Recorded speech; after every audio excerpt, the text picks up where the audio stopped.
And my guest this evening, or this afternoon, if you're in the US, as Pam is Pamela Reid, who I got to know through her book, Accelerated Learning, which I still think is one of the best books written on dog training. I was actually really surprised that it didn't come out till '96. I thought I read it before that. But I'm not that old. What? I know you're not. That's what she used to look like. Yeah. No, but I thought I had more, but maybe I just heard you speak or something like that. But anyway, if you don't know this book, it's still a brilliant book, and it is well worth reading. Accelerated Learning, because Pam is a sort of well, she's a PhD psychologist, so she really understands her stuff on learning theory, but she's really human and she can communicate it, unlike some academics in the room at the moment. She's a brilliant communicator. It's really clear, and I would thoroughly recommend it. In fact, it was described as, it has been described as, somewhere I saw somebody, oh great, this is a great start, isn't it? I'm not usually quite this disorganized. There we go. Trainers and animal behaviorists around the globe consider Pam Reid's Accelerated Learning one of the most important and influential books ever written in the field of dog behavior. That's, I think, a pretty good praise for the book. I don't think I knew that. Thank you. There we go. That's what it says. And I think it was because I've read, probably when I was a student, Karen Pryor's Don't Shoot the Dog. And that was sort of my book for really getting to grips with understanding the learning theory. And that's a really good book. But this, I don't know, it's got a certain style to it. And that's what I really like about your stuff. It's got real style. And that's the other book. And the other book is Dog Insight, which is basically a collection of essays. And that's really nice. And we're going to talk about a few of the things there. In that. So these were articles that appeared, I think, in a Canadian magazine, brought together. And although, it's maybe nearly 10 years ago, again, it's well worth reading. And the nice thing is, because they're short articles, you can sort of read one as you go to bed, and then just think about all the wonderful stuff there. So anyway, if you don't know Pam Reid, then you probably don't know much about training, or people who are important in the history of training. And one of the joys of doing these podcasts is I get to meet up again with people who have been inspirational to me, but also who are really lovely people. And Pam is one of those people. She's now the vice president of the American Society for the Protection of Cruelty Animals, heading up the behavioral sciences team. Previously, she's worked as both, as I said, an academic, a trainer, and a behaviorist. She does a lot of work on the legal side, the forensic side. So we're going to be talking about some of the stuff that she does there. So welcome. Thank you. I'll let you get a word in now. Well, that was high praise. Thank you very much. And so just so you know, that my retirement project is to do a second edition of Accelerated Learning. Ooh, brilliant. Someday. I don't want to say I want you to retire soon, but but I look forward to that. Every time I look at it, I think, oh, there's so much more that should be in there. Yeah, and I know when you, because I do actually do a little bit of preparation, and I reread some of the stuff. And one of the things you acknowledge there is, well, we don't know that much about dog cognition at the moment. And in '96, that was true. And actually, the last podcast that I did was, and we haven't released it yet, is Adam McClosey. So, cool. So I had a good old chat with Adam last week. And things have moved on so much more. Yes. Don't wait till your retirement. I think you should do it sooner. I think they should give you a sabbatical at the No time. They should give you a sabbatical. It'd be so good for the ASPCA. I mean, raise their profile and all sorts. It'd be really good. And it would be their book, though. Oh, I don't know. Win the lottery and take a unpaid leave. Well, that's news for me, and that's exciting news for me. So, as I said, welcome. One of the things, as I said, obviously, I say, you've been inspirational to me, and we've met occasionally at conferences. It's lovely to see you. You're looking well. Thank you. You too. I will let everybody know that anybody watching the video, Pam said, "Oh my God, are we actually videoing this? I should have put makeup on." No, so this is her completely naturally. This is me. Doesn't she look lovely? So I'm gonna kick off, because also when I started to read some of the stuff again, I'd like you to tell me the story of Charlie, your first dog. First dog. Is there Charlie, the Charlie the Stray. So he's mentioned in one of your books at the beginning that because your mother was allergic to dogs, but you still ended She was up, allergic to everything. Yeah. and he sounded like quite a character. So he was this stray dog hanging around Nova Scotia, but he seemed to be well fed, so he may not have been a stray. So he may have stolen your first dog. I think actually everybody knew who he belonged to, but they didn't care that we took him. They were going to let him go with the dog catcher. They weren't interested in reclaiming him. So yes, he used to hang around. He loved kids, and so he would hang around the school play yard, and so all the kids knew Charlie, and the teachers knew Charlie, and we knew who he belonged to, but he never seemed to be there.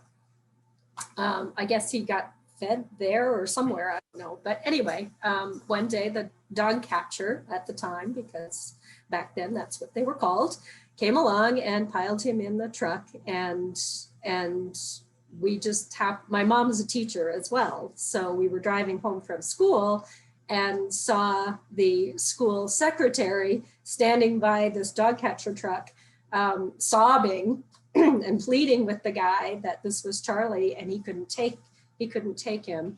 And then I saw what was going on, and I'm sobbing, and Mom is standing there going, "Oh my, I guess we have a dog." So we rescued Charlie, and he lived the rest of his life as my sibling, because I was an only child. Yeah, so again, just reading that little bit, and I didn't realize this, because the other day I was listening to a thing with Ian Dunbar, and he was saying how, his formative years, he was out on the farm on his own, and he's actually quite a loner. And in the little bit you say about Charlie in that book, you're thinking, yeah, I'm the youngest of 5 kids. My 2 brothers were born first, then my 2 sisters, then my mum had a little break, and then I came along, and I used to play with the dogs because my brothers and sisters played with each other.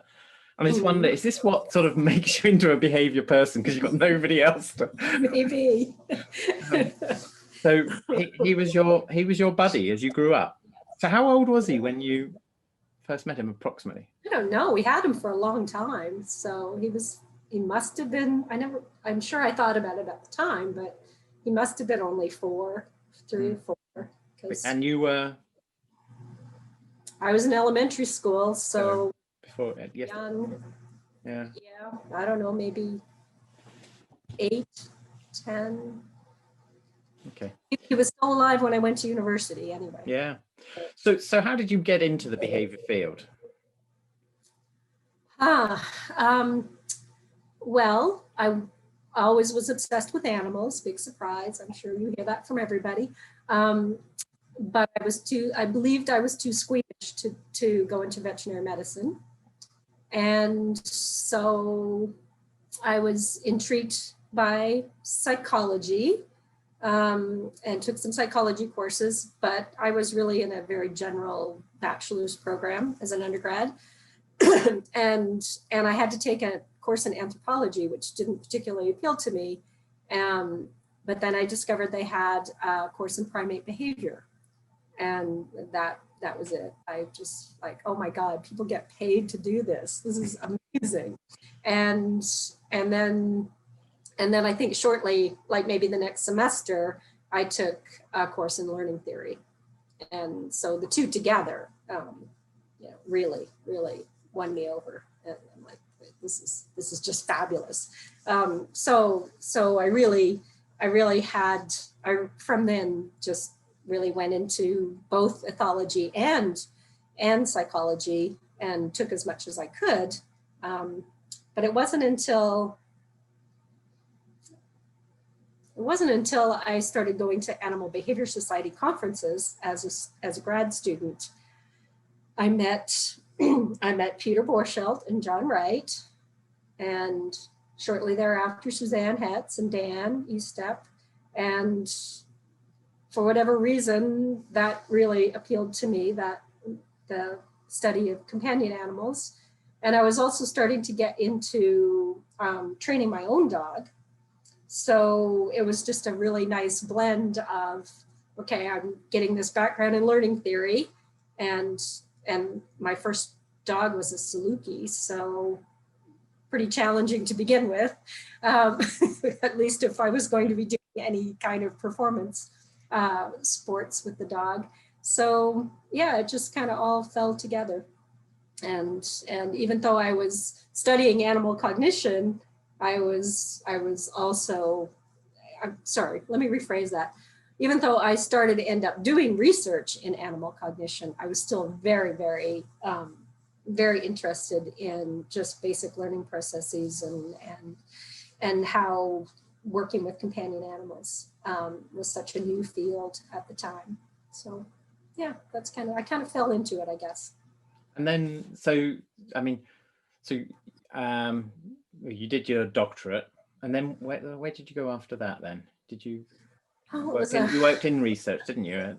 Yeah, it was a bit of a convoluted path. I did a postdoc with Alan Camel at University of Massachusetts. And so it was a continuation of the cognition and memory work that I had been doing. But then I was still doing this other stuff on the side, kind of reading things and going to conferences and paying attention to the applied world as well. And I think it was shortly after that I mean, it was so early on, there was, this lot of people who were doing applied work. And I remember I wrote, so pre-email, I wrote to every one of those people and asked them for their publications. I did a similar thing actually as a student. Well, that's sort of, so in the 80s, when I first got interested in behavior, and I saw practice with Roger Mugford, and he said, look, if you're interested in this and you're clearly interested in it, you need to go to the States. And he just gave me this long list. And yeah, I sent these blue aerograms. Do you remember the sort of paper tissue? No, they're probably a British thing. So they were super light, but they had the stamp incorporated to them. So you didn't even have to put a stamp on, and they were aerograms. And I just sort of wrote to all these people saying, look, I'm a vet, I'm in just about to go into my final year. I'm interested in behavior. Can I come and visit you? And that's how I got to meet, loads of people, Ian Dunbar, the Harts, Kathy Haupt, Amy Marder, all of these people wrote back and said, yeah, come along. And awesome.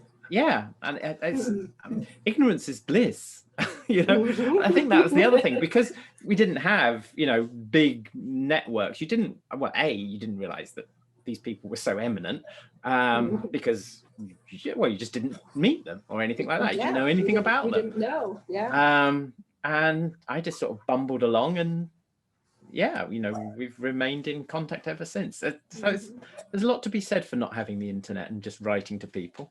I find that amazing, because that suggests to me, you can correct me if I'm wrong, but that suggests to me that you were quite late to training then. I mean, were you training Charlie that much, or? No. No, so, no.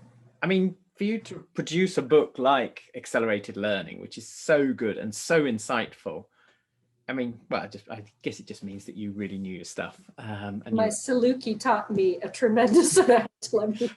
Well, yeah, and I guess Egypt was still a baby then. So yeah, I learned a lot from that damn Saluki. There's nothing. Well, that's the other thing, and then that's the thing I often say with the students is you learn more from getting it wrong than you do from getting it right. Because if you get it right, you often don't know why, and you just think, oh, I'm brilliant. And it's, you know, and I think that's such an important thing, that there's some fantastic videos like on the internet, but as an educational tool, and I have this conversation with colleagues at work the whole time. In fact, we had the conversation last week, this week. We're saying about sort of demonstration videos, and my colleague Lynn, she says, well, how much are the students going to learn from seeing it all right? You know, what we want them to do is actually post videos of themselves doing it, and then, you know, critique each other, because then they will learn much more from it. I'm thinking, yeah, it's true. Yep. You get these really slick productions on the internet, and they look wonderful. That, you know, there's a danger that it creates unrealistic expectations. But also, actually, unless you really know your stuff, you know, you don't know what it is that they're doing that is right. And their commentary just says, oh, and you time this accordingly. Well, there's a lot more to it than timing. It's the whole body posture. I always used to find that with students, you know, that I'd do something and then I'd ask them to sort of follow the demonstration, and sort of, that's not what I did. Well, that's what it looked like. And they think, okay, I didn't give a commentary about all those other things that I wasn't thinking about. Yeah. But you don't realize until you go back and look at them, but yeah. Yeah. So we ought to have a website of people getting their training wrong, and, you know, and not be haranguing people and saying, thank you for sharing that, because, you know, here I am trying to train my dog to sit and it's not working. Yeah, great. Okay, now we can advise the sort of mistakes that are going on, because I think that's what's really needed, as opposed to do it this way. And actually, you know, yeah, trying to remember all the things that somebody should do. There is so much more, and we often forget to tell them that sort of thing. Well, and I also think that either getting it wrong or having a really challenging animal that you're working with forces you to think outside the box and try to be creative. And that's when, you know, you twig onto something new that you hadn't thought about before, or something new that, you know, doesn't really necessarily lead directly from learning principles, but once you think about it, it makes sense. Yeah, no, that makes sense. So you mentioned Saluki being a challenging breed. Yes. But when I look at sort of a lot of your work in recent years, it's with another breed that is considered challenging by a lot of people, with pit bulls, who are lovely, can be lovely dogs. They get a very bad press, in my opinion. And I've already done a couple of these podcasts with Amy Marder and Jim Crosby as well. And I'm just sort of, well, I guess my first question would be sort of, did you end up with pit bulls because you're working at the ASPCA? And, you know, it's certainly in this country, most of the dogs in rescue seem to be bull breed types, and therefore there's that demand, or was there a love of them beforehand? I don't own pit bulls. I never have. Yeah. No. No, what really started my interest in the breed was the Michael Vick case, to be honest. When we evaluated those dogs, and that was I'd certainly encountered plenty of pit bulls in the shelter system, but they were a different animal, for lack of a better word. They were different. Not all of them, mind you. He didn't have a great group of fighting dogs, but he did have a few. And do you want to say a little bit more about what the case is, because a lot of people won't know? Oh, okay. Sorry. Yes, I'm thinking it's so well known here, but so yeah, Michael Vick was arrested and convicted of organized dog fighting, and I can't remember the year now. It was a while ago. Anyway, and they seized, I think, 56 pit bulls from his property, as well as a whole lot of hunting beagles. And prior to that case, any dog fighting cases, at least in the US, to my knowledge, the animals were just euthanized. They were considered, paraphernalia of an illegal activity, and they were just euthanized. And because Michael Vick was a celebrity, famous football player, it was very high profile. And I think it was Department of Agriculture, USDA, I think, was the government agency responsible for the dogs. And they ended up being in touch with a forensic veterinarian that worked for the ASPCA about looking at I think they found some dead dogs as well. So looking at the injuries and looking at the dead dogs from her perspective. And then she said, well, we also have these behavior people at the ASPCA who could evaluate the dogs. And they said, wow, that would be great because we don't want to euthanize them all. And so they got in touch with Stephen Zawistowski, and we ended up putting together a team of behaviorists to evaluate those dogs. And so, yeah, that was my first introduction to working with fighting dogs. So was that the first time, people had really thought about, not euthanizing these dogs? And that's, oh, wow. Yeah, I mean, the unfortunate thing, so there was good and bad about it. The good part was because it was such a high profile case, it really brought that whole world to the public view and did portray the animals more as victims rather than equipment. But it also led to very unrealistic expectations because there was a push to save as many as possible, first of all. And second of all, part of the agreement that was arranged with Michael Vick was that he would provide a dowry for every one of those dogs for the rest of their life. Oh, wow. Mm-hmm. So rescue groups who wouldn't normally be in the position to take many of those dogs were much, much better prepared to take them because they had this money that came along with them.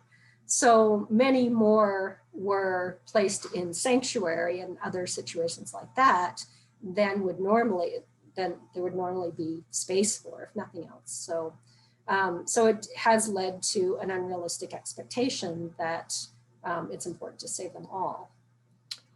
Yeah. So I mean, I appreciate that you work for the ASPCA, and perhaps we have to be a little bit sensitive about your personal opinion versus ASPCA policy in case they're not totally in line. So what is ASPCA's policy in relation to that? I mean, they do accept that some animals have to be euthanized. Yeah. Well, yes. Yeah. Yes. I mean, it's not a no kill. It's very much evaluate the animals as individuals. But yes, safety of the community is important. Safety for the animals is important, and quality of life for the animals is important too. Yeah. So yes, we do. We do accept that some of those animals are unsafe and should not be placed. Yeah. No, and I think that's a very responsible way to operate. So one of the things, just looking through some of the cases you've been involved in, and it just struck me because well, I don't know what US legislation on cruelty is like, because there's the dog fighting cases, and that's one issue. But you've been involved in a lot of cruelty cases, and okay, it's ASPCA, so you'd expect that. And I'm just first of all wondering, where is the bar set in relation to some of these cruelty cases? Because it is very difficult, even in the UK, to get a prosecution on cruelty quite often. Really sort of harsh physical sort of abuse that's occurred. And I mean, first of all, I mean, what's the burden of proof, or what's the threshold generally with dogs in the US? Do you know? I don't know how articulately I could respond to that question. For an ignorant person like me, because I've got an idea where the bar is. Yeah, I mean, we work exclusively through law enforcement. So they're the ones doing the investigations, they're the ones collecting the evidence. and with law enforcement and the district attorney, obviously, they're the ones that determine whether it rises to the level of a cruelty charge. Where I have been involved, and I hope that I become much more involved in this area, is trying to educate both law enforcement and prosecuting attorneys on the importance and significance of psychological harm. Traditionally, like you said, it's always been based on physical injury, physical harm, but many, if not all, of the laws, at least in the US, and I'm pretty sure in Canada, include something to do with suffering or distress. There's words in there that can be interpreted. So in the UK, the legislation is about causing unnecessary suffering. So it accepts that some suffering might be necessary in some situations, right. And that's the threshold that they set, which theoretically is actually quite a low barrier, but you know, it's very difficult to actually get a prosecution in those sorts of you've got to if you've got physical evidence, then it's much easier to show, and as you say, but that evidence of psychological harm is such a difficult one for courts to get their head around. Yeah. So pretty much what we've been doing is making sure, the attorneys are wary of introducing evidence that relates to psychological harm if they think it could muddy the waters, if they already have a strong case of physical harm. So that's where it becomes frustrating to me, because I'm like, well, can't we submit a report about the psychological damage that was done as well? Particularly in light of the fact that, so often the physical injuries, the animal heals, they're fine. They carry the psychological damage, as you well know, they carry it for the rest of their lives. But we have laid charges, we have been involved in cases where charges have been laid strictly on behavioral damage done to the animal. Nothing has gone to court yet, which again is frustrating for me because I want those cases, that case precedent to be set. But so far, people have pled out. So okay, so other than that, that's good. Yeah, well, yeah, no, it's good. But as you say, the way our legal system works, it's better if you can get a precedent. Yeah. But if the person, well, at the end of the day, you've got to deal with that particular dog at that time, and if, there's always a chance if you go to court that you lose as well. So probably one of the most, I was just going to say, one of the most interesting cases was a situation where the individual, there was clear video evidence that he had beaten one of the dogs, but he never laid a hand on the other dog. But we wanted both dogs removed from him. And so we were able to write a report about the experiences for the other animal, particularly given that they were pack mates. So there would be some experience of empathy, and that was sufficient for him to say, okay, take both dogs. Wow. Yeah, so that's cool. So there was a video somebody sent me the other day, a little while ago, or no, it wasn't a video, it was a news headline, and I don't know the full story, but it was basically a guy was prosecuted for, under the cruelty legislation, for verbal abuse of his dog. Now, this was in the UK. Now, I can't help but think, and I do remember reading the article online, but you couldn't help but think that there was more to it. So I think he was verbally threatening the dog, but there was nothing, and it somehow got recorded, but there was no physical evidence, as far as I can tell, and there were, and there was no physical harming of the dog. He was name calling it and saying what might happen to the dog, and on the basis of that, he was banned from keeping dogs. Wow. He lost his dog. So I'll have to I'll see if I can find the surprising. detail. I'll ask. I think I know who sent me the details. But yeah, no, that was a big surprise to me. And I think, well, there must be more to it than that, because, but as you say, maybe if it doesn't go to, no, this one did go to court though. Wow. At least it went to the magistrates court, you know, the first level. You have magistrates in the US like we have? Do you know what a magistrate is? So we have, this is such a British thing, you know, in Britain, you have to do things in such a way that there's a good chance it can be completely messed up. You know, that's part of the British psyche. You know, maybe that's why we have slapstick comedy as well. You know, Fawlty Towers. So our legal system, our court system, starts with the magistrates' court, and most people don't realise this, but magistrates are not legally qualified. They're members of the public who get trained up as magistrates, and they can deal with things like parking fines, but if there's a murder, it still goes to the magistrates' court first, and then they refer it up. So we have this sort of bizarre situation that your journey through the court starts with somebody with no legal qualifications. Wow. I don't think we even have that in Canada. Yeah, no, that's strange. Yeah, so anyway, so that's as an aside. So, yeah, well, I was going to say, are there any other cases that stand out for you that sort of were really important? Because, yeah, that was really interesting. I was going to say, are there any others? And then you said about, yeah, the behavioral harm. Well, one of the most distressing ones, I think, was the one that charges Wordley, based purely on the psychological condition of the animal, and it was a horse that the records indicated had been kept in a box stall for years without any turnout or any contact with its own species, and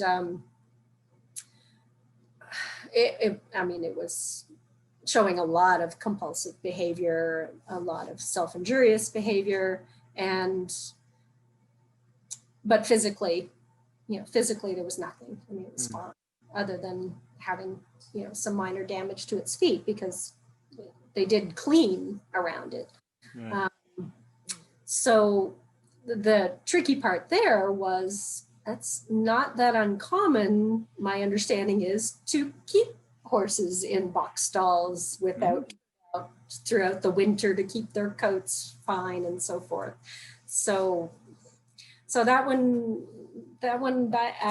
it hasn't gone to court. The person hasn't pled out. It was part of a much larger case, because it was a sanctuary for a lot of different animals. So we'll see what happens with that. But yeah, no, that would be really interesting, because yeah, you say it's people are starting to get more insightful into horses' needs, and in the way that we keep them historic. Well, it's interesting, because if you go in this country, if you go to a sort of Victorian house, big stately home, and you go to the stables there, the name ostler is the person who used to live with the horses. An ostler is the person, so if somebody's got the surname Ostler, that's probably what they did. And if you look at those stables, or even if they're stalls, they are so much better than the average stable now. So somewhere in the last 150 years, we've gone from, keeping horses, and they may be tied up, but they'd have social interaction, and I think it's probably, post-war austerity and people wanting to keep a horse and thinking about it in those terms, to keeping them in loose boxes and in a very confined way. And I think the culture is changing. We're seeing more of it, but if you've got a legal case like that, that could be so good for horse welfare. So anyway, so let's talk about other challenging dogs and pit bulls, because you've done a few studies. Well, we have done some on pit bulls, but working with the shelter dogs. And I was intrigued by one fairly recent one of yours, which was about underweight shelter dogs and whether or not they're more likely to show food aggression towards humans. Because I was surprised by the results. good, big sample size, 900 dogs. Okay, 10% of them are aggressive, but that's still 90 dogs. And well, you know, to cut a long story short, it didn't look like those dogs that were underweight and so therefore had a clear history of being food deprived were more likely to be protective of their food, which I mean, and I know you're obviously a good biologist as well. I find that a quite surprising finding, because you value things that you need, and therefore if you're underweight, you need food, so therefore you would predict, and the whole of the biology you know, would say that's the way the prediction should go, but the results seem quite clear that that's not the case. Yeah, and the motivation for even looking at that was because I wondered if we would end up encountering that in a court case, that the defense would say, well, your behavior evaluation showed that the dog was not possessive over its food, and yet you've charged my client with starving his animal. Wouldn't you expect that if he'd been starved that he would show this behavior? So that was the original motivation for looking at it. But subjectively, anecdotally, we weren't seeing that. We weren't seeing the dogs that were coming in, you know, really emaciated as, you know, so let me rephrase that. We don't usually evaluate them initially anyway, because if they're really emaciated, if they're really, really super emaciated, they go on a refeeding schedule, and only when they're deemed healthy enough by the medical team would they be evaluated. But a lot of the animals that we get in are severely underweight, but not necessarily emaciated, and they undergo the regular schedule of evaluation at day 4 after coming in, and we just weren't seeing that they were any more likely to guard than, you know, the chubby dogs that we get in from sanctuaries sometimes. So why do you think that is?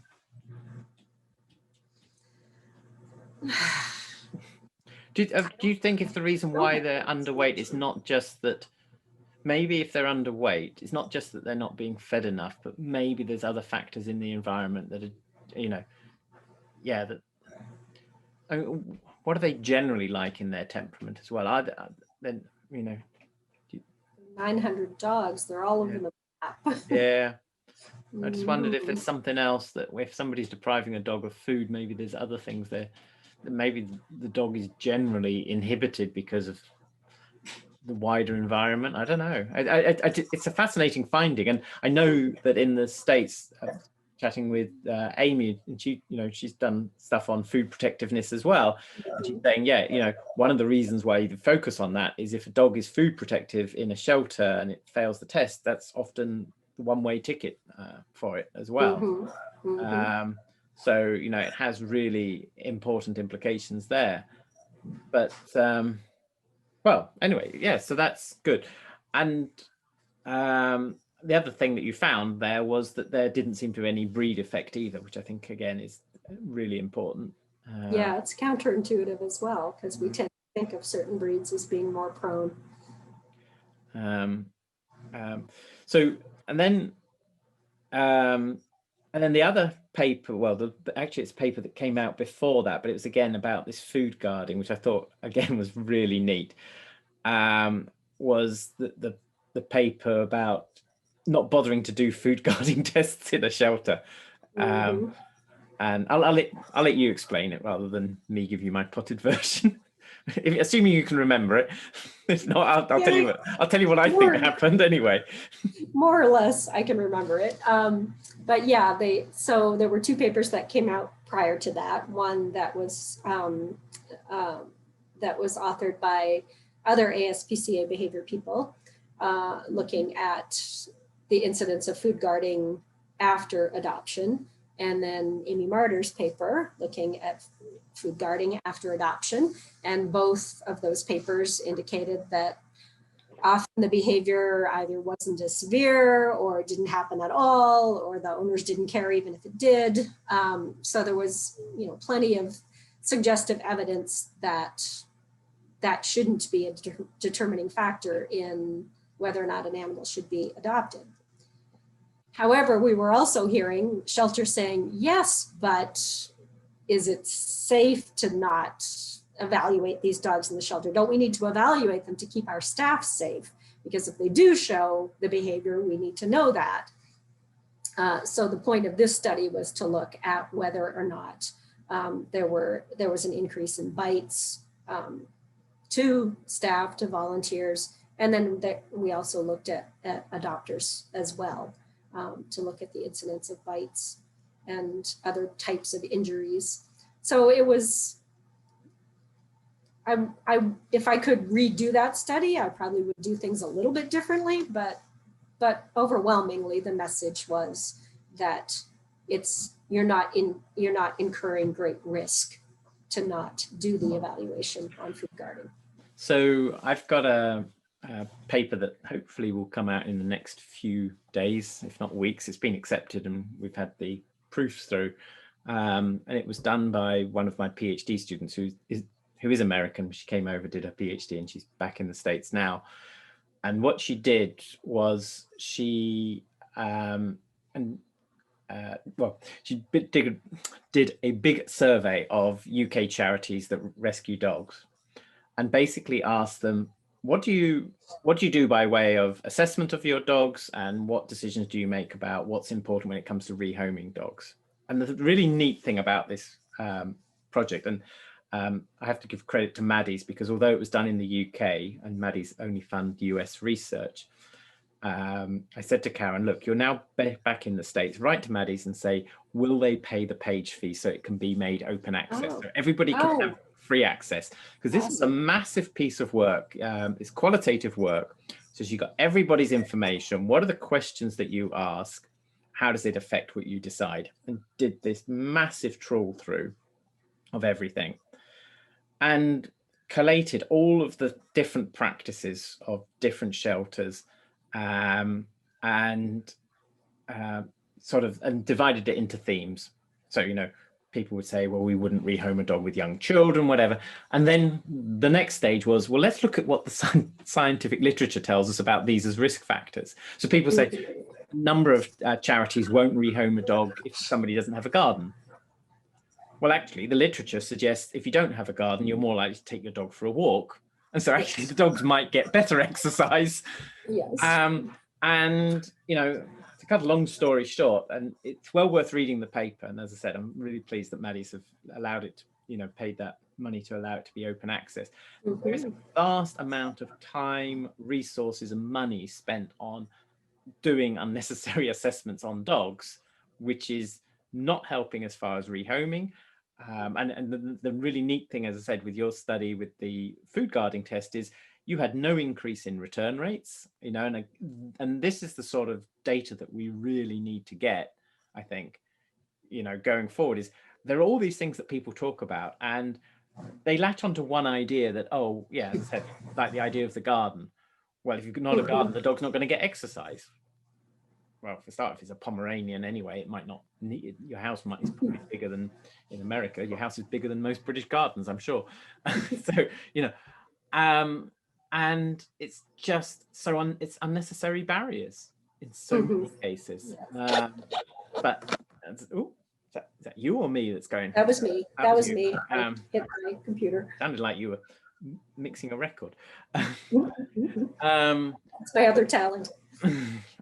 But yeah, but the fact that you've followed these through and found that, yeah, if we don't bother to make this assessment, it really doesn't have any impact on, well, you rehome more dogs, which is one thing, and you don't get any more returns. Well, that's got to be a good thing overall.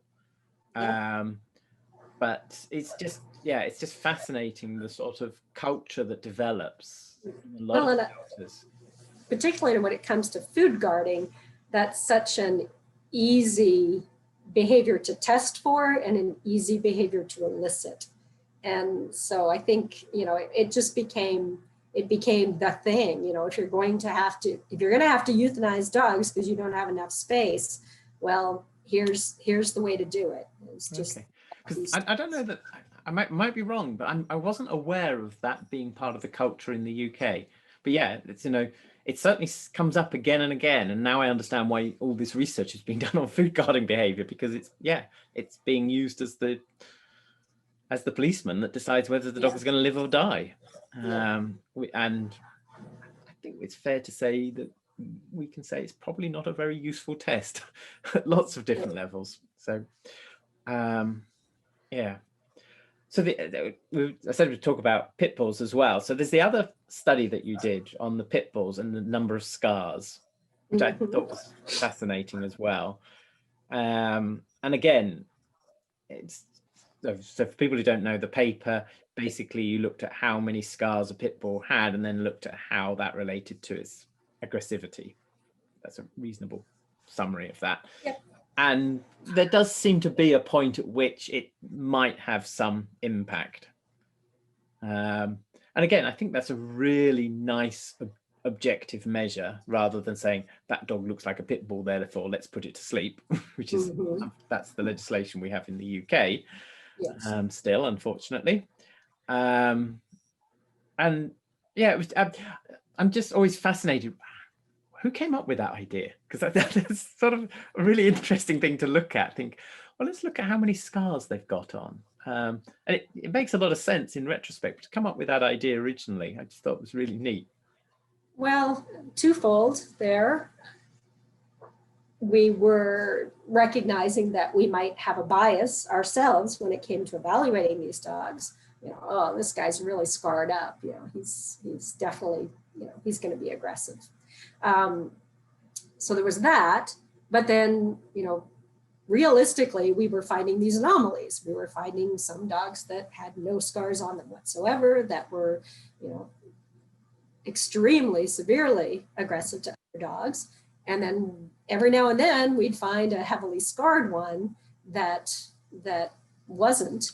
And when it comes to, you know, the smaller dog fighting cases that you know, your average humane society or animal control facility across the US might do, you know, maybe they seize only 5 or 6 animals. They maybe don't have the behavior resources to evaluate the dogs. We thought, well, let's look at this and see how strong the correlation is, because then, you know, we could at least with some evidence say, well, you know, if they've got, you know, this extent of scarring, then yeah, you probably, if you don't have the resources and you can't bring anyone in to evaluate them, yeah, it's probably wisest to euthanize that animal. And this animal over here that doesn't have any scars, you know, odds are that it might be okay. Yeah, which is good news. That's a good starting point. And the other thing which I picked up, and you know, I ask everybody that does this if they've got a CV or anything like that, and in it you mentioned several master's students, and there's several really fascinating projects there, and I'm thinking, but they're not being published. So it'd be, I don't know whether you can remember them or anything, but it'd be really nice. There's a couple, well, there's quite a few that jump out at me while we're on the subject of pit bulls. One is attachment behavior in domestic dogs. Is the attachment style of pit bull type dogs unique? The other was evaluating play in fighting pit bull puppies. And me just being nosy, seeing as you haven't published it, maybe you can tell me what the results were, so I can tell you the results, and I can tell you why they weren't published. So Bridget Piper was a master's student and now works for the ASPCA, and she did the one on attachment behavior in pit bulls, because we kept hearing that, oh, pit bulls suffer so much more when they're in shelter because they need to have a person. We just kept hearing that over and over again, you know, that they just wither away and decline because they don't have a person. And I don't know how that started, where that started from, but we thought, well, the strange situation test would be a good model for looking at that. So Bridget had people come in, non-pit bulls and pit bulls, and put them through that scenario. And basically she found that pit bulls are pretty happy as long as they have somebody. It doesn't have to be their owner. It can be it can be a stranger, but as long as they have somebody, they're pretty happy. Whereas some of the other breeds were more likely to just want their owner. It's interesting. So it's a general, yeah, it's less of an attachment and it's more an affiliation with people. Mm-hmm. Yes, yes. Oh, you can make some positive headlines out of that. Pit bulls are less fussy about their owners. They're much more. They love everybody. Well, that fits with a lot of. It does fit with a lot of what you hear anecdotally. That the people who rescue these these are really lovely dogs, and the same goes with staffies in this country. Generally people think of them as wonderful people dogs.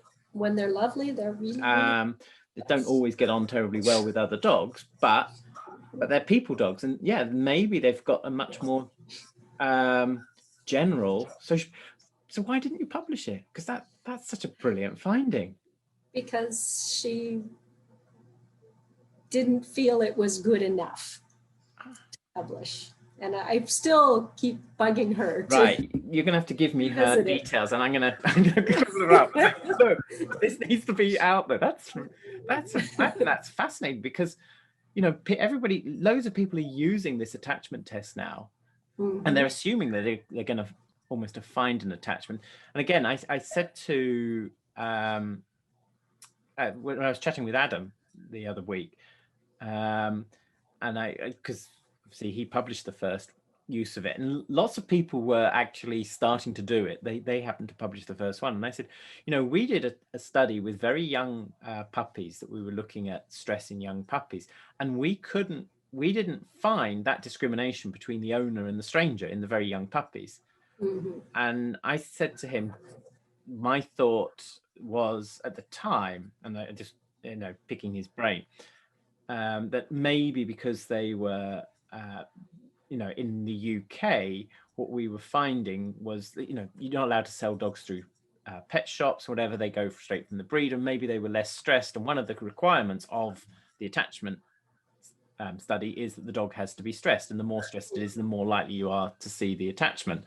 So maybe, and whereas in Hungary, dogs are shipped all over the place from around Europe and in shops and whatever. And he said, well, that's a possibility. The other possibility is because we were working with such young puppies, he said, you won't see attachment in the early stages, while they're still being socialized, because they haven't decided until socialization has finished at 16 weeks or whatever, the primary phase, they will just be. Yeah, the windows. So how old were the pit bull types in this, do you know? These were all adults. Yeah. So basically, adult pit bulls are just big, fluffy puppies. That are less discriminative and more loving of people. What a fantastic headline! I thought it was a pretty cool study. Oh, now she's so busy. There's no way I'll ever get her to publish it. Can you not persuade the ASPCA to send her on a 1 month sabbatical to my lab, and she'll write the paper, and I'll crack the whip over her and tell her. I'll tell her that. That's on her agenda. Once COVID is over, that is a really neat. That's such a neat result. That really does need to be there. Moving on to the other one. Yeah, sorry, yeah. Play, and so we had this fabulous opportunity when there was another high-profile dogfighting case in the U.S. This time, simply because of the sheer size, there were over 500 dogs seized in the course of one day as a result of this huge undercover investigation that went on for, I think it was 1.5 years. And so I can't remember now, there were like 100 defendants, something crazy like that. So they had all these dog yards, and they served warrants on them all on the same day, seized this massive number of dogs, of which many, many, many were pregnant. And so while they were held as evidence, we had many, many, many puppies. In fact, there were 195 puppies, I think, that were born after they were seized. So we took the opportunity to evaluate them, put them through this puppy test sort of thing every few weeks from the time they were I think we started at 7 weeks up to 18 weeks. I can't remember the exact time frame. So we had this massive amount of data, and we video recorded all the evaluations. In the evaluation, in terms of the dog stuff, we were looking at fake dog reliability. So I'm hoping we'll come back to that. But for this particular evaluation, we used a small stuffed Jack Russell Terrier kind of thing. And we also used a litter mate if they had one. So they had like a 3-minute play session, I think, with the fake puppy. They had a 3-minute play session with their litter mate. And if they had a bunch of litter mates, every time we went back, we rotated. So they weren't seeing the same one all the time. And then we did an unfamiliar puppy that was about the same age. So another puppy in the shelter, 3 minutes. And then we did an adult dog as well. So we had all those comparisons. And unfortunately, we didn't have great video of a lot of them. So Kristen Collins, that was her master's thesis, she went through the videos and pulled the ones where she had good video of the unfamiliar puppy and the familiar puppy and the fake puppy, and looked at motor patterns. So she analyzed the data for number of bites, number of holds, number of shakes, and because what I haven't said yet is what you often see in the adult fighting dogs is this tendency to grab hold and not let go and shake, which is a pretty pervasive behavior, at least across terriers anyway. But so she was looking to see if we could find any early indicators for the development of conspecific aggression later on. What we found was that they very much treated the fake puppy as a toy. Yeah. There was nothing there. We had very few incidences of real aggression in the real puppies, which surprised us. Oftentimes these puppies. What age are we talking about that this was emerging? Between 7 weeks and I think it was 7 weeks and 18 weeks. Oh, wow. Okay. And oftentimes the litters had to be separated because they were scrapping, but we didn't find any particular amount of fighting in these sessions anyway. So what can I remember?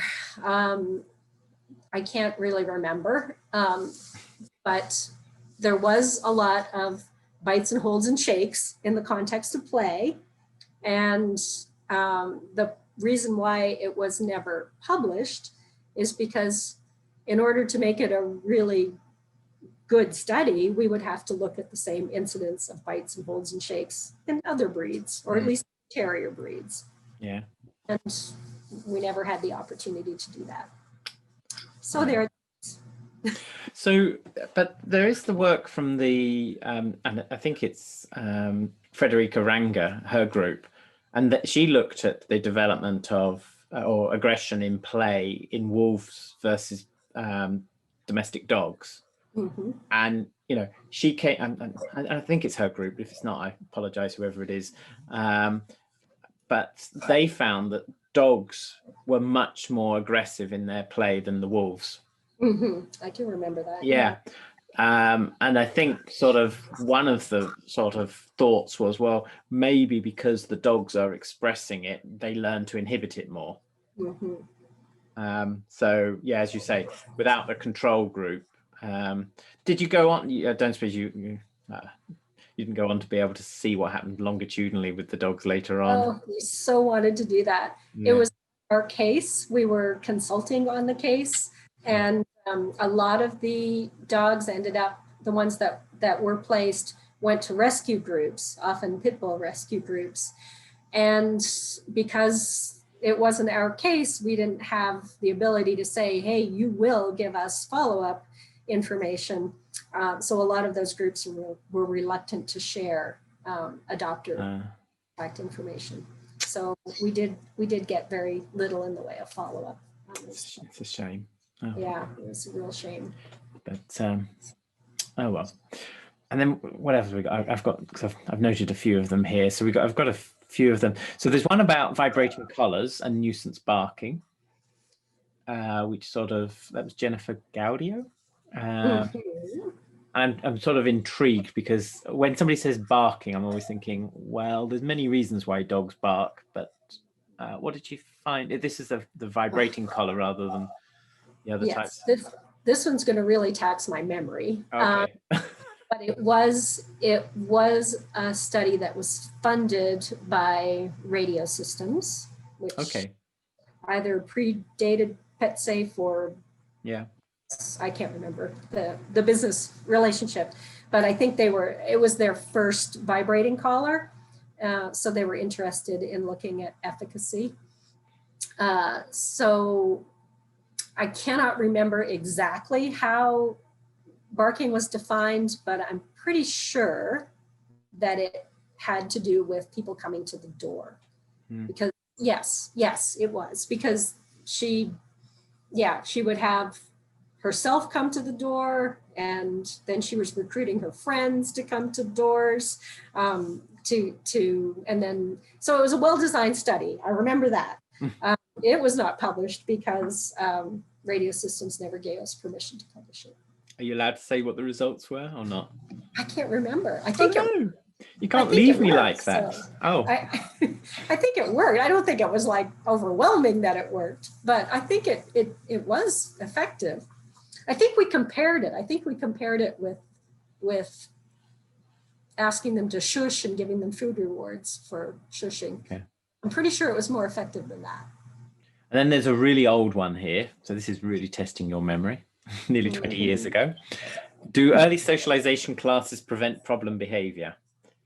You can just answer that yes or no.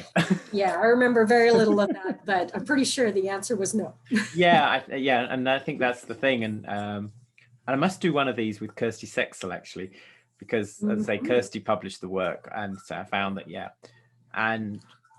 the main thing about puppy classes is educating the owners more than anything else. And there's so many confounds. Yeah, it's hard to do anything with that. But no, that's great, because that's got me up to speed on stuff that isn't out there, and it also saves me having to read the papers or the bane of my existence. All the research that I've done that's never been published. I know, it's terrible, isn't it? Because there's all this stuff that you do, and you think, and people say, oh, you should publish that. I'm thinking, yeah, but in the grand scheme of things, that's not the biggest priority. You know, I've got these other results, then I'm going to publish that paper first, or. And, you know, with our master's program now, we get our students to write their thesis as a paper draft. And that is a really smart move, because the good ones, you can quite quickly turn around and get them submitted in any case. That's how my dissertation was published. We had that approach. So what's your... was it your PhD or your postdoc that you did with Sarah Shuttleworth? Because I didn't realize you'd worked. My PhD. Yeah. Okay. Yeah. So that also explains why you're a really good behavior scientist as well. I learned from the best. Yeah. Sarah and Alan Campbell. Yeah. I have a good academic pedigree. I also saw you've been named one of the dog profession's best and brightest. What a lovely tribute, isn't it? Yeah. Yes. So I think it's thoroughly deserved too. And also for public service, which I guess is all the stuff you do for the in the courts and stuff like that. Yes. You've received awards for that as well. So that's So what are you up to these days? Which students have you got at the moment that aren't publishing? I don't have any students anymore. But the good news is, this is really exciting. Last year, just at the end of last year, there was a big reorganization at the ASPCA. And my team we had very much been focused on working with our cruelty case animals, being responsible for evaluating them, for assessing them for behavior modification, doing whatever we needed to do to try and get them suitable for adoption, I should say, because oftentimes we were holding them for long periods of time as evidence, running play groups, doing all the day-to-day behavior stuff that needed to be done. So they reorganized that and decided that we were better suited as a more centralized behavior department. So now we are, I keep hitting my computer, sorry. Now we're focused on overseeing the behavior programs across all of our facilities. And our goal is to kind of elevate the standards across all our programs. And the goal is that, you know, if an animal comes into a facility in New York City, it gets exactly the same resources thrown at it as an animal that comes into our behavior rehab facility and so forth. So, and if there's an animal that is better suited at one of our other programs, that we make sure that it gets what it needs. So that's really exciting because now we're focused on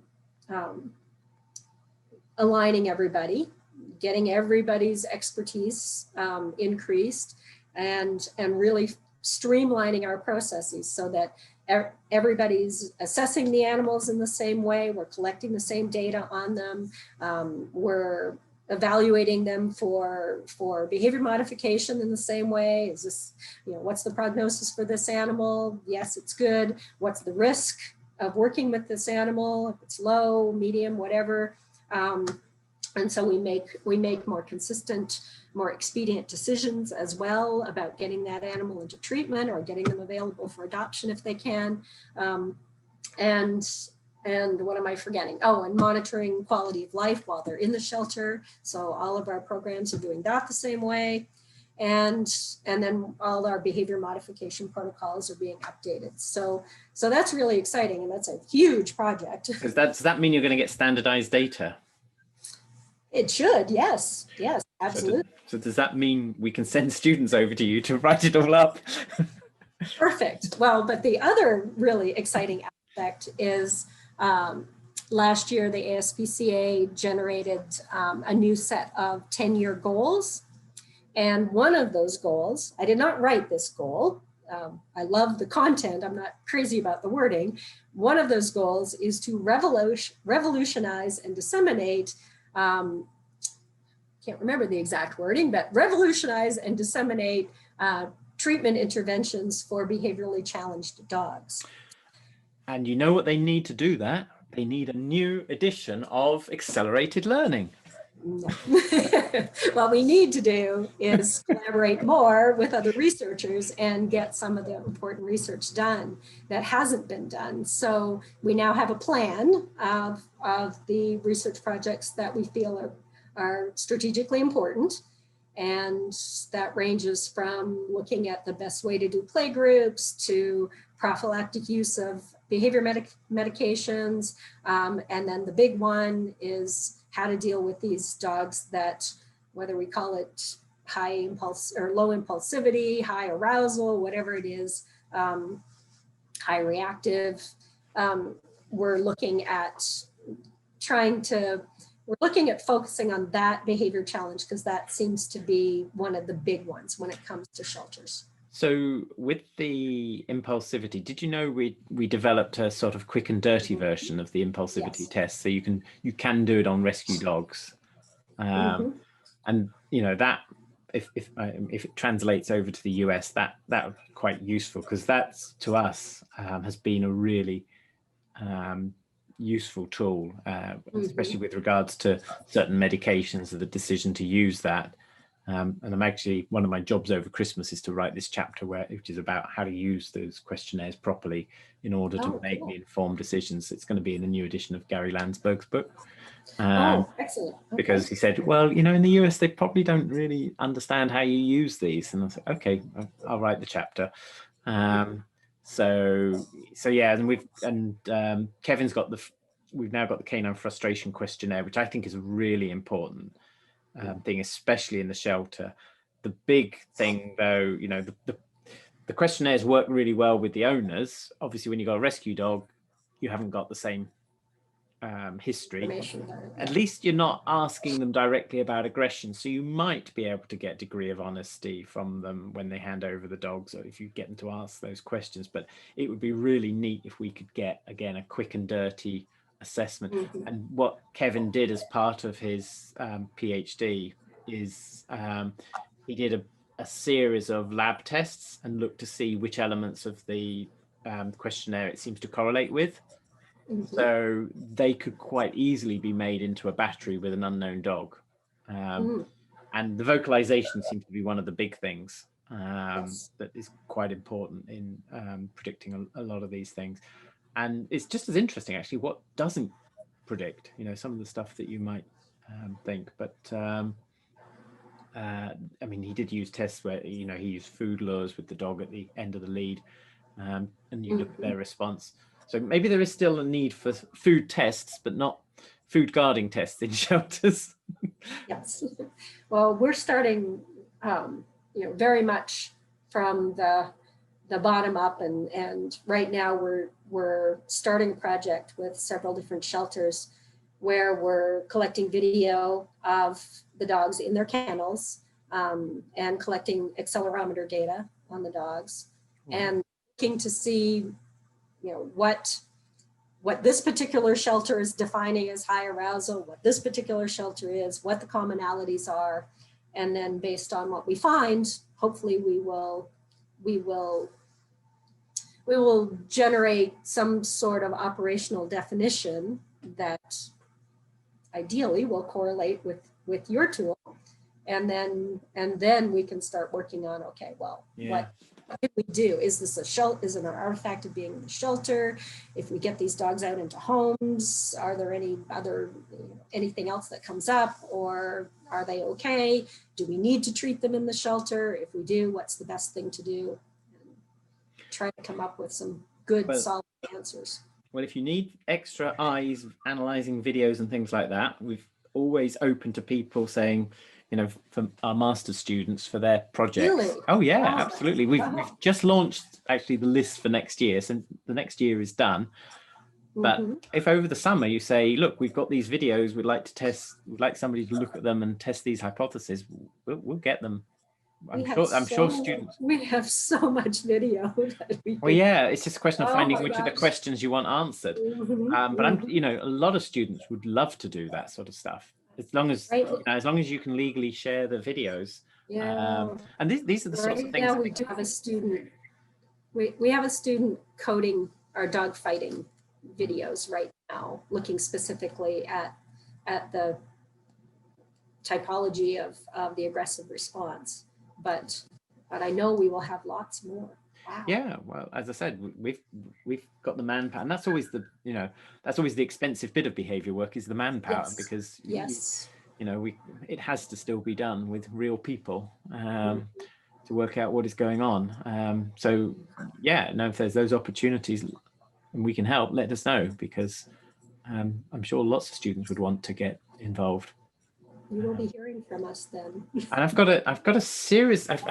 Well, actually, I don't know whether this is going to be of any interest to people, so I'll try and phrase it in a way that might be interesting to somebody listening in on this conversation, because I said this is more like the sort of chat we'd have at the bar.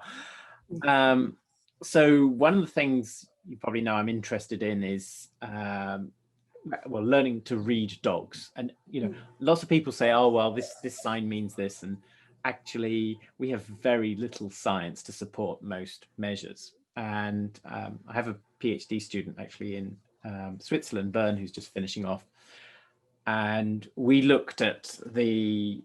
came up with this paradigm. One of the things I was interested in is that if you think about withholding a reward in front of a dog, from an emotional point of view, it could be a very positive thing when the dog is waiting to get that reward. Oh, when am I going to get my treat? Or it could be a very negative experience for the dog. Give me my treat. You're holding on to it. And so just the context of a dog in front of a treat doesn't tell you whether the dog is in a positive or negative state. And we wanted to see whether or not, we could distinguish between when the dog goes from that positive, excited anticipation to the negative sort of frustration side of things. Again, I always think I need to remember to give the name check. So this is Annika Huber, or Bremhorst is her married name now. This is her PhD, and we've published the first paper. And sure enough, what we found was there is a point. The way we did it was we trained the dogs to, there was a treat that they would get after 5 seconds from this hatch. And the nice thing was, because it was a hatch, it meant the dog had to put their face in it, which meant we could put a camera and we could get the dog's face. Perfect. Yeah. So, and so they were trained that sort of, there was this Perspex sheet, and after 5 seconds, the Perspex sheet would go up and they would get the treat. Well, you know, you train Except them. when they didn't. Well, you train them and they soon develop that expectation. You can see the Labrador with all the slobber coming out ready for it. And then sometimes we didn't lift it, as you realize. And after about 10-15 seconds, we take the video there. And you do get differences. And in particular, it's the ears. And, you know, as humans, we focus on eyes an awful lot. Yes. But with dogs, the ears are what is important. So we did the first bit of work on that. And then the second study, which we're just about to publish, hopefully, is because in that situation, you can't tell the difference between the emotion or the motivation. Is the dog, you know, emotionally excited or emotionally frustrated, or is he thinking about his food, which is the motivation side? So we then did the same experiment, but this time with a toy. So the idea being that the commonalities between that experiment with a toy and with food, well, the commonality is the emotion, but the motivation is different because they're going to do different things with it. Yes. And we've got some really nice results, which I can't say because we haven't been published, but I will tell you, I'll switch off the recording at the end and I'll tell you the results. But we've got some nice markers that suggest about the emotion of what we're looking at. That's a beautiful way to separate it out. Well, so this is it. So I've been playing around with various things for a while and trying to at least start the journey of, there's lots of videos out there on YouTube, and if we start to look at animals in a variety of situations, we can start to look for these commonality of signals. Yeah.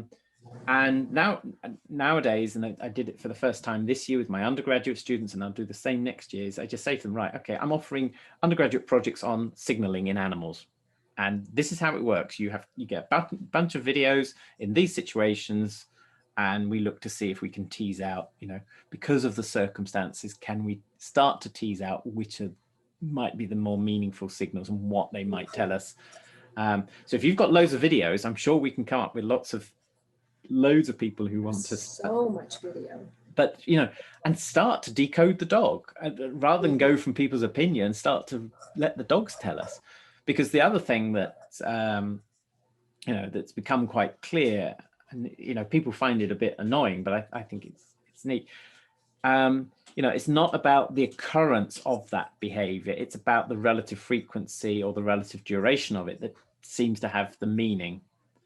So you can't look at it and say, oh, well, his ears are doing that, therefore that means this, and that's what all the books are saying. And I've got a whole stack of books there on how to read your dog. And unfortunately, they're just wrong. And we got to work out, where we need to be looking in the dogs, and educating people about, don't just judge the dog by a single signal. You've got to look at the whole composite. But I also have a PhD student looking at into dog aggression as well, and we've got some quite neat stuff coming out from that about which signs might precede which signs, and also what predicts a dog reactive dog. Number one, well, one of the big factors is whether or not somebody is how much experience they have with dogs. So it does seem to be very much an owner issue. But that would be interesting to look at from the perspective of an experienced dog, a handler in the shelter versus an inexperienced. Because watching the videos sometimes of evaluations and going, oh yeah, I could see that was going to happen because of the dog, but because of the person on the end of the leash. Yeah, no, that's true. But anyway, so yeah, we can chat about that later on. So I don't know. Is there anything else you want to chat about at the moment? I appreciate your time. I'm conscious that time is going by, and you are actually in work hours, and I'm here sitting here with a glass of wine. Thank you very much. Envious. Later tonight. We're having I will toast your good health later on as well. Okay, we're having a behavior happy hour later on tonight with some colleagues, so I will participate then. So we have a couple of things that are pretty exciting. I don't know how much you know about the Behavior Rehabilitation Center that we have at the ASPCA. It is a facility that is specifically designed for working with dogs, almost all from hoarding, puppy mill kind of cases. So they're severely under-socialized and fearful. And we take them from our own cases, but we also take dogs that meet our criteria from other shelters.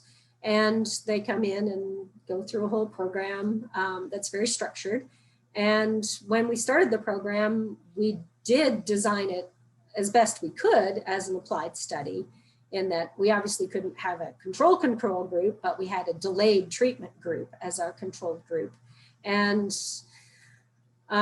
we've been at it now for a couple of years and have a very nice data set now that is, I don't think it's quite ready to submit yet, but it's almost ready to submit. So it actually will be published. I think it's there are two studies coming out. One that looks at the comparison of, well, no, I can't even remember how they split it up. One was a big factor analysis thing looking at predictors from success, which from my memory, there wasn't anything that was like overwhelmingly predictive of success. But in terms of the actual treatment protocols and we evaluated the dogs at routine intervals during the treatment as well. So we looked at those degrees of fear during those evaluations. We looked at measures of fear during the treatment sessions. And then we also looked at follow-up data and then compared the control group and the start right away group. What was really interesting was we found that the delayed control was 3 weeks. So they came in and they basically just had enrichment in their kennels for 3 weeks, but no behavior modification. And those dogs, when it came to starting treatment, they took fewer sessions to graduate than the dogs that went into treatment right away. So even though we added the 3 weeks, so in terms of the overall length of time, they were still with us the same amount of time. That's but neat. The actual resources we put into them were less. And so the explanation that seems to fit the best is that maybe going through that period of isolation where they're deprived of any contact with either dogs or humans may set them up to be more receptive to treatment once they start. Sure. We do find that with these dogs, the social facilitating effect of working them with other dogs is absolutely crucial to the program. They do so much better when they're worked within the context of other dogs, preferably more confident dogs, less fearful dogs. But also the good news is that they don't seem to need that once they get to the point of graduation. They don't need to be adopted with another dog. They can cope quite well on their own. But during that treatment, they've really benefited from the helper dogs. That's good. There was a it was last week. We had the European College of Animal Welfare and Behavioural Medicine, which is the sort of veterinary specialty college in Europe. And there was a presentation there by Lorella Natari, who works for the RSPCA in the UK. And she presented a bit of initial work, and it's a shame it got cut short because of COVID. But they were looking at how to better introduce dogs who, a lot of the dogs in the shelter, there'll be 1 or 2 people they might get on with, but nobody else. Mhm. And so they're looking at trying to address that. And I was chatting to Amy about this, and actually I'll let her know about this bit of work.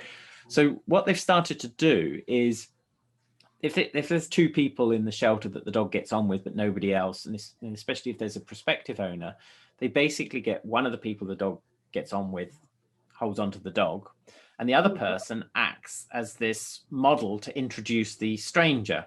So they start by sort of letting the dog at a safe distance just sit and watch the other person that they get on with, meet and hug and get on well with this complete stranger, and sort of give them some treats, and clearly this is somebody, you know, who gets on well with us, and then start that, and that seems to facilitate that stranger then getting on with the dog so much better.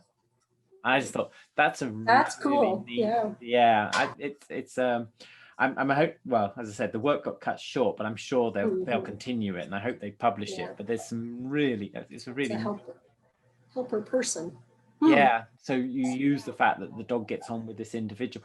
And I'm wondering if you could do the same with the dog. You know, if the dog gets on with the dog, and then you know, by proxy, you get on with that second dog, can you use your relationship with that second dog as a vehicle to perhaps be able to approach that first dog that is difficult?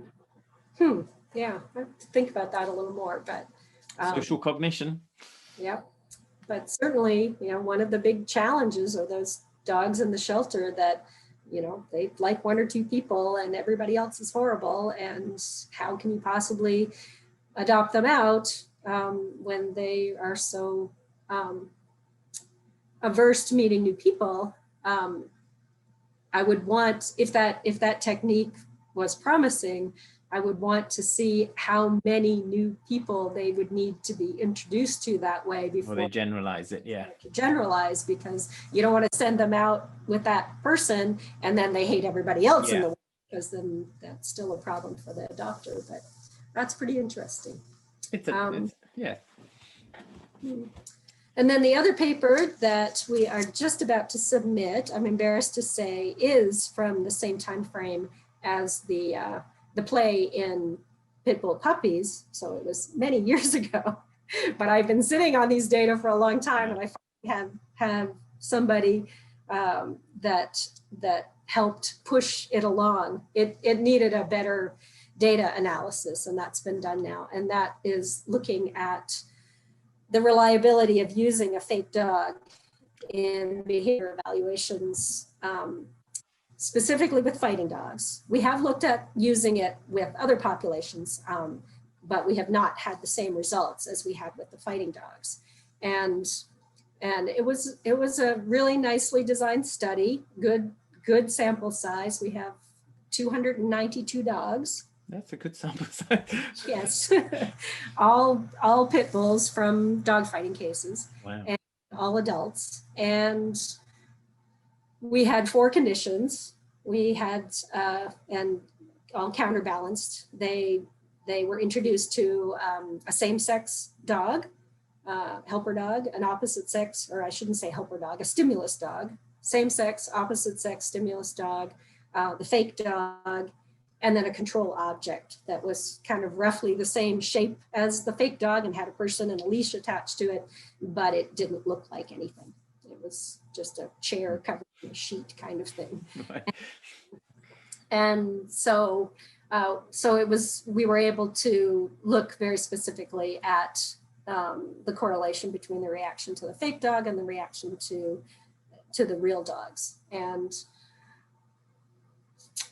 And despite what some other people may have said about the reliability of using a fake dog, at least when it comes to these fighting dogs, it was 83% correlation between the response to the fake dog and the response to the same-sex dog. Wow. Slightly less aggression to the opposite sex dog, which is not surprising. And then a very clear no reaction to the control object. So I can recall, I like to say a few years ago, and then you probably find it's 10 years ago. I'm sure, yeah, you did a presentation about yeah, the screening of these fighting dogs and the sequence you went through. Yes. And yeah, you start with the fake dog, and if the dog reacts to the fake dog, you don't, is it even worth going to the next level potential? But you have the real dog behind a screen or perspex screen, etc., and work it up that way. And we use fake dogs in our clinic, but as a rule of thumb, we say, if first of all, you can tell whether or not the dog is reacting to it. And if a dog, if you're lucky, and I would say that if you set things up well, so usually what we do is we put the fake dog around a corner or something like that, you will get at least a few seconds where you can see that the dog, its immediate response. And we've certainly had, I can think of one case actually of a pointer that we had a few years ago, and it just went up to the fake dog and grabbed it by the neck and pinned it down and whatever. And this was, yeah, that's what he tries to do with other dogs. And thinking, yeah, okay, this dog is a big risk, So yeah, you've got to know how to use it. I think that's the thing. Well, I also think, there's a couple of things though. Fighting dogs, I think, are different in general because they have been selected. Much the same has been observed with the bettas that they use for fighting and the roosters that they use for fighting, is that they arouse incredibly quickly. There's, and with the dogs, they certainly have selected to get rid of any of that precursor warning behavior. There's no posturing, no growling, there's nothing like that. Because you lose a fight if you posture when somebody's ripping your throat out. So they've been selected to respond immediately. Yeah, very impulsive. And so there's less time or whatever for them to recognize that this thing is not real. But there's also a tremendous amount of ethological research in a variety of species that show that models are very effective in eliciting aggressive behavior, sexual behavior. Yeah. So I'm a little perplexed, I guess, when people say that it's not a valid tool. I do think that it may be less valid in populations that have not been selected for that immediate response, like you said. And then, if you've got a population that is selected to make very quick decisions, you take, a lot of our behavior is controlled by really simple cues. Yes. And we've done the work, biological motion, just dots on a screen, and dogs respond to it as if it's a person in a very, and that's a reliable way. So there's no reason why, if they've got the outline.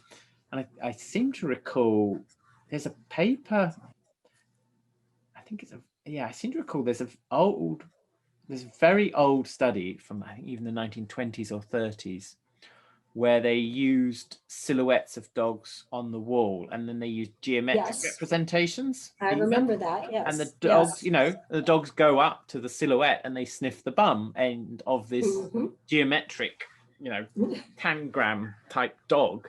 Yeah. So, our behavior is, and it's just a question of how you use it.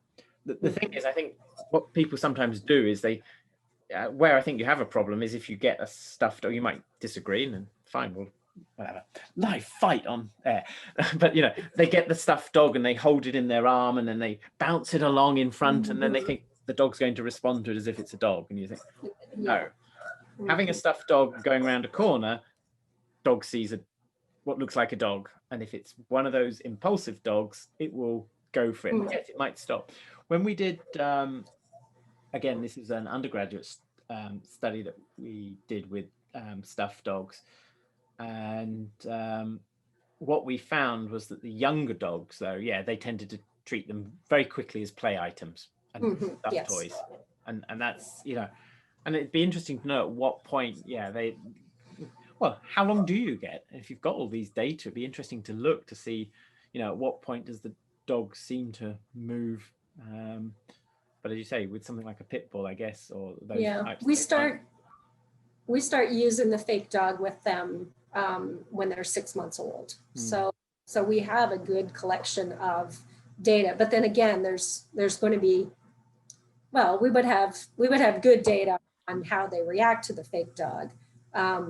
But we very rarely, I shouldn't say very rare, we are less often to see conspecific aggression in the younger dogs that haven't had the experience of fighting yet.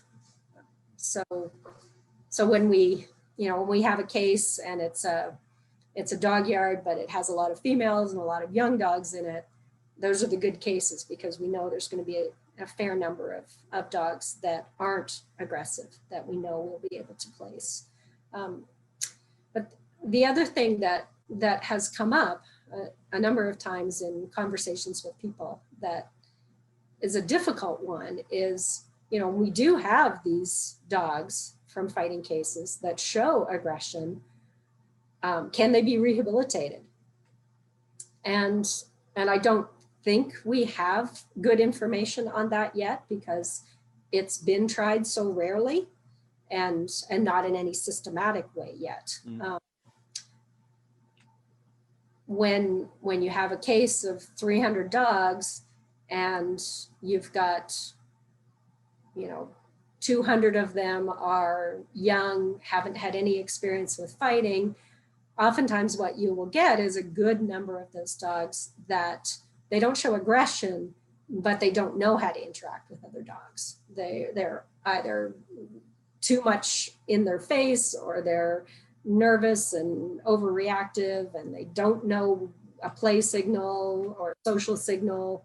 They don't know how to interpret it properly. And then we have the ones that are severely aggressive, that show this very stereotypic response of charging in and grabbing and holding.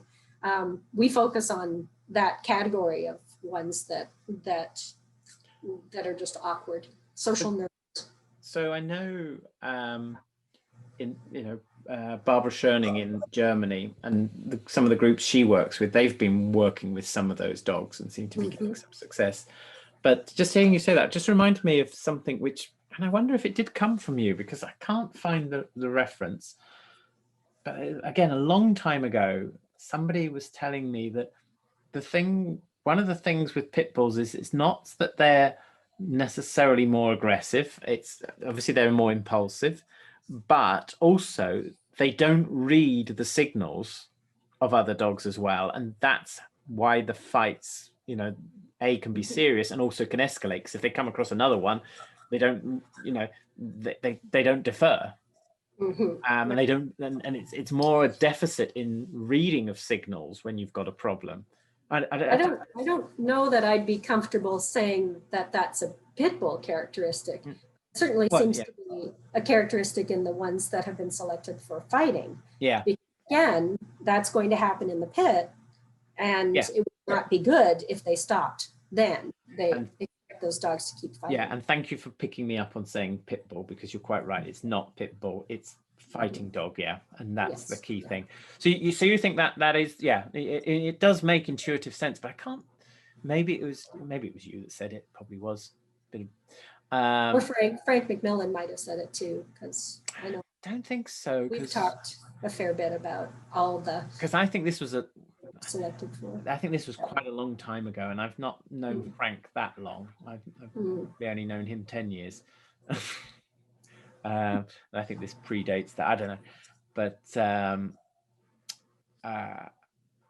So okay, that's interesting though, that you would agree with that observation, that and it's, as you say, and just to emphasize again, it's not pit bulls. It's when you've selected those lines, and again we found that with the collies and the Labradors, when we looked at impulsivity, when you got the working lines, you do actually get a difference between the breeds. When you talk about the show lines and the pet dogs, it doesn't matter, because they've both been trained to just stand there and be nice and pretty and things like that. There were a couple of, I've got a favor to ask, and I may as well ask it now. First of all, can you take a picture of you with the pictures of the dogs behind you? Because I was going to ask, first of all, are any of those dogs the same as the dog that's there? Because yes, it is. Is there a story? There's a story to tell there or not? Not particularly. Okay. thought it was a beautiful photo of him. He was a pretty special dog. But just see the dogs behind you there, Mhm. and I'll use that. So there were a couple of things here, and I'm just trying to, yeah. So this was it. I was going to do this at the introduction, but I'll do it now. And again, this is another good reason. The book Dog Insight is for those of people listening to it rather than seeing the video. And this is, I think this is just so typical of your style, and which is so good. You know, when you in the bit and you talk about lots of things, and there's lots of insight here, but just a bit that jumped out at me was when you talk about the calming signals. And I just love the way that you're very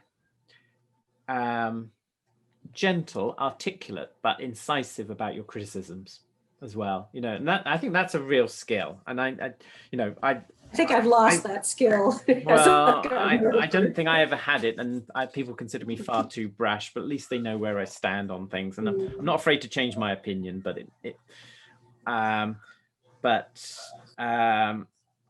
and I'll just read this bit because you probably can't remember it anyway. But I just think this is such a nice thing. So, you know, calming signals, and you acknowledge that they're useful to know and things like that. But Rugos feels that a dog engages in these behaviors as a way to reduce the stress he is experiencing. Subjectively, this seems to make good sense in a stressful situation. I feel better when I bite my nails by engaging in this behavior. I can direct my attentions away from the source of my anxiety. However, Rugas argues that a stressed dog that is licking his lips and yawning will relax if the source of his fear, for instance, a frightening person, also licks her lips and yawns. She feels that a person working with an anxious dog should mimic the dog's behavior in order to reduce the dog's anxiety. I find this notion puzzling. You see, I probably wouldn't have used the word puzzling. This is it. That is what I mean. It doesn't fit with my own human experience. I can't imagine feeling relaxed through seeing the people around me also biting their nails. That would tell me they are stressed as well. I'd probably become even more distressed and bite my nails with renewed vigor. I just thought, that's such a nice illustration of the flaw of the logic of the argument. And, you know, I know Turid, and she, you know, she's very observant and very valuable, the observations she's making. But, and I have to say to the students, you know, don't confuse professional criticism with personal criticism. And, you know, and the value that lots of people will bring. But at the same point, don't sign up to their interpretation either. You know, use your own mind to criticize it. And so that's why I think this is such a good book, and, you know, people should read it, because as I said, you could read one each night before you go off to bed, and it's really nice. And I think that's probably why you've won awards for writing, whatever. And again, thank you. Because, and there's this one, this might be a good note which to end, I don't know, because, well, we've already been chatting, well, we've been on nearly 2 hours, which seeing as you said you only wanted an hour and a half, and I said it's likely to go on longer than I thought it would, was the clicker. And seeing as I called the series What Makes You Click, and that in itself sort of caused people to think, and I will ask you about clickers and what your views are, but better training through science. Why has clicker training so revolutionized dog training? Training is essentially a problem-solving task for the dog. The dog has to figure out which of its behaviors have pleasant consequences so it can repeat them, and which have unpleasant consequences so it can suppress them. Any procedure that assists the dog in solving training problems by making the solutions easy to figure out will accelerate the learning process and make dogs and trainers happy. Clicker training, when used properly, and I think that's a big when, nowadays, can make learning quicker for dogs than training by more traditional methods. I recently decided to teach my clicker savvy dog to rub his back on the ground on command. I waited until he rolled around to scratch his back. I clicked and gave him a treat. After only 2 clicks, he knew exactly which behavior to perform and offered it whenever I looked at him. It's important to realize, however, that the clicker is merely a tool. And this is the bit that gets missed, you know, and I think this is what I love about it. Derived from scientific research on behavior, a tool is only as good as the person using it. If you're using the clicker to its fullest potential, your dog should pick up his ears whenever he hears the click sound and look to you for his reward. If your dog's reaction is anything less, you've either not changed the click, you've not charged the clicker correctly, you're using rewards that are not particularly motivating, or your training methods have confused your dog. A clicker in your hand is not a guarantee that your dog will learn more efficiently, but if you're using the tool properly, your dog will let you know by learning clickety-split. Again, that's just such a neat... Sound like Ian Dunbar. You do. Well, you wrote it. Yeah, I know. But I know Ian likes this book as well. So So some of those words, I'm like, did I really write that? It sounds like Ian wrote it. Well, Ian actually, Ian writes on the back of the book, "Wonderful. At long last, another book from Dr. Pamela Reid. I can remember eagerly waiting for each new article when they were first published in Dogs in Canada. I'm so excited that she's now compiled them together. I simply can't say enough good things about this book. Dog's Insight is a must read for all dog owners." And I think, you know, and this is the thing. And I think it's the hard thing that, you know, we naturally like things to be packaged neatly. People love, you know, love to sell something. And it's the thing, personally, I really struggle. I mean, I make a point of not selling packages, you know, and I say to our students, you know, even thinking about our masters, if you just want to learn, if you want recipe cards, don't bother coming to our masters, because that's not what it's about. Just buy a book and you'll save a lot of money. We're trying to teach you to think and problem solve and do all these other things. And that's what the masters is about. And it's that skill, I think, in getting that across to people that actually, yeah, these are tools and whatever, and you've got to learn to use it. And that communication side of things, I think, is so important. It's not something that gets taught enough, I think. That's my sort of angst. But as I said, you know, I think you're a remarkable individual who knows how to communicate that so well. And, you know, and that's, and that's probably one of the things that has inspired me about you. And I'm so glad that we've been able to catch up this evening. And I hope we'll catch up again before too long in the real world, as opposed to the virtual world. I hope so. We could have a glass of wine together. Yeah, definitely. But that's been the nice thing, actually. And as I said, because of this lockdown, I've missed having these sorts of conversations with people. So, and there's plenty that I would like to go and do a second one of these with. But I'm sort of working my way through lots of it. I think, actually, I've got quite a lot of people here that I want to talk to. But it's been lovely. And I really appreciate you giving up the time. So thank you so much. Very much enjoyed it. And I would love to be able to sit down for an hour and a half and pick your brain. Yeah, well, I can't keep up with all your publications. There's, I mean, I can't put them all. Well, it keeps me out of mischief, let's put it that way. And big contribution to the field, big. But you know, you're welcome anytime you're over. And yeah, I have some nice wine. So if you come round, we'll crack open a bottle of wine. And you're more than welcome. And as I say, thank you very much. And thank you. I guess we'll leave it there. Thank you. Yeah, thank you so much. Cheers. Bye. Thanks a lot. Bye now. Bye.